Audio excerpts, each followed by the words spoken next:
You know, in the world of beef farming, there's this constant tug-of-war. On one side, you have profit, which usually means getting your cattle as heavy as possible. And on the other, you have the health of the herd, which, let's be honest, is the foundation of the whole business. If you push too hard for one, the other can completely fall apart. Today, we're going to look at how one specific cattle breed from Africa might just hold the genetic key to solving this very old problem. Okay, so here's how we're going to break it all down. First, we'll dig into the big problem that farmers are up against. Then, we'll introduce our hero breed and look at two huge pieces of evidence: a massive win at a national competition, and then some really solid data from a controlled feedlot trial. And finally, we'll get into the science of what makes this breed so special. So here it is, the core challenge. If you want a better price for your beef, you need a heavier animal. And the simplest way to do that seems obvious. Just give them more feed. But as you're about to see, that simple idea can create a whole bunch of really complicated problems. I mean, it makes sense on the surface, right? More fat equals more weight, and more weight equals more money.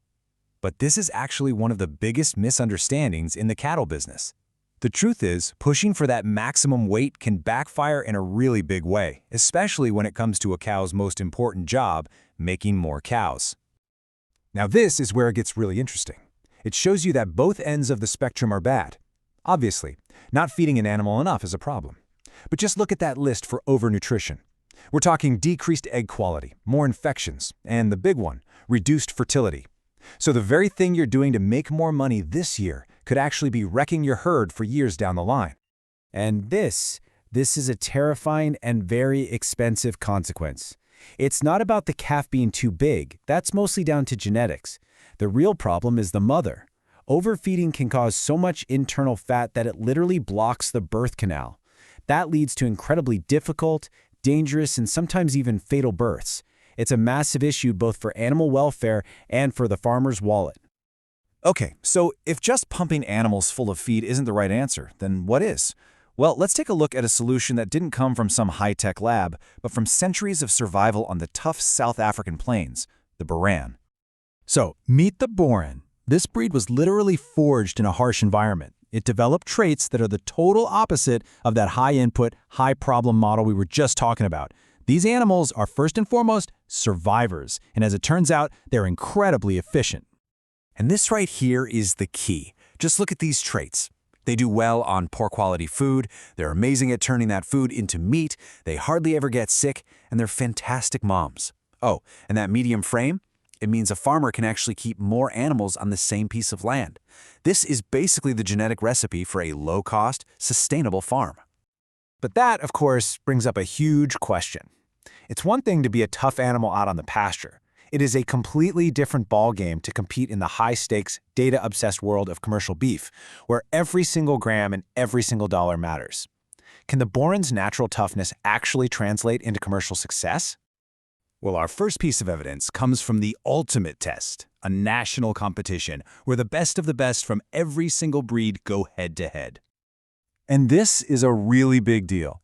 A Boran breeder didn't just show up and compete. He completely dominated. He took home the top prize for the best single carcass and the best group of 4 against all the other breeds. This wasn't some special category. This was the main event.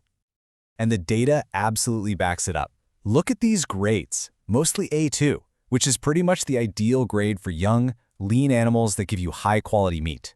But what's really incredible is that these animals weren't on some special competition diet. They were just raised on natural pasture with a few supplements. This proves the breed can produce top-quality meat without being pushed to unhealthy limits.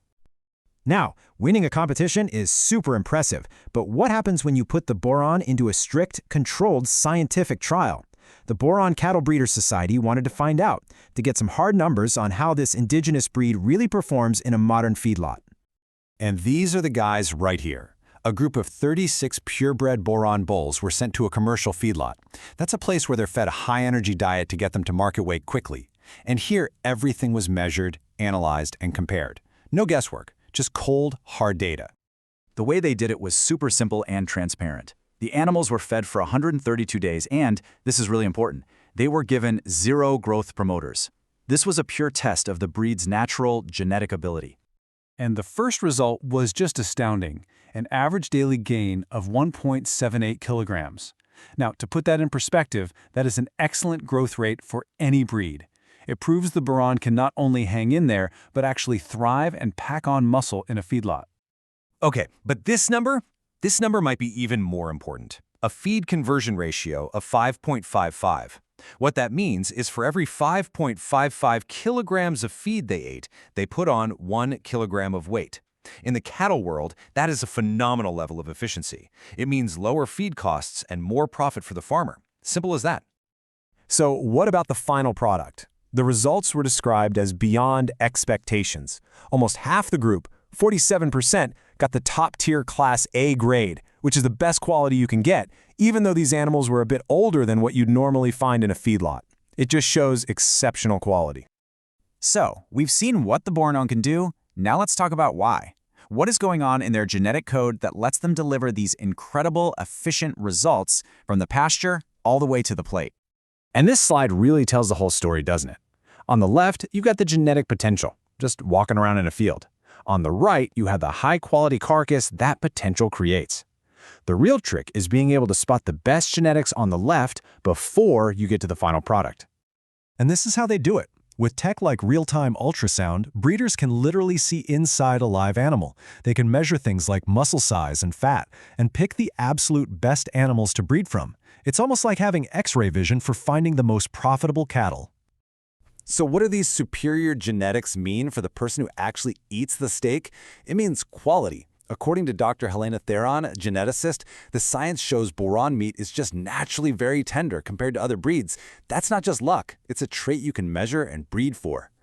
Let's circle back to efficiency, because this is really the bottom line. When they deboned the carcasses from the trial, they found the fat and bone content, basically the waste, was 2% lower than the industry average. Now, 2% might not sound like a lot, but trust me, across the entire beef industry, that adds up to a massive increase in actual meat and real profit. Which leaves us with one last really important question. We started this whole journey talking about that farmer's dilemma, profit versus health. The Boran seems to show us a totally different way forward.